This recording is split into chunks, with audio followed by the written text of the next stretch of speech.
Neçənci ildə almısan bunu? 82-ci Təzəsi, salafan. bu maşınlar xaricə gedirdi.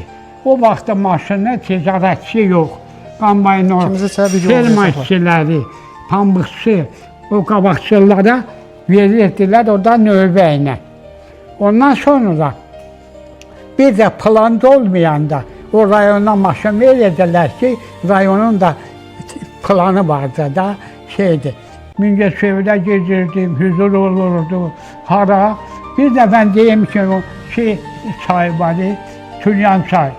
Orada gördüm qabaqda qoyun da var. Bu yanda körpüdür. Bu yanda belə qayıq şarı elədi ki, saxla. Talon da bax, hələ heç də olmuyor. Bir dənə deşik yox. O pravda mənini üstü almışam. Hə. Elə oldu ki, yad eləyəndə dedi, bəsə niyə salmadın? Dedim, orada qoyun. Orada dedim, Tülyan çay.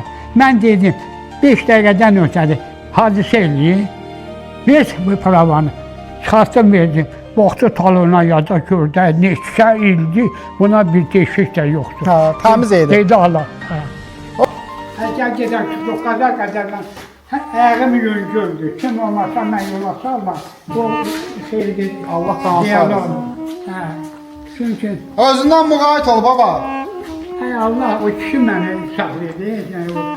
Baba, inşallah sentyabr ayında gələcəm bura. Hər vaxt, Sizlə yenidən biz müsahibə götürəcəyik inşallah. hər vaxt, nə vaxt gəlsəniz də Hüseyin Bey bunların özünə. Həqiqətən də əziz tamaşaçılar, biz gedirdik. Baba səhhətinə görə əziyyət vermək istəmədi. Baba düz bizi darvazayacan həyətin çıxışına qədər bizi yola salır. Həqiqətən də bu da odur ki, bizim Azərbaycanımız həqiqətən də qonaqpərvərdir. Həmişə qonağa hörmət olunur. Çox sağ ol baba.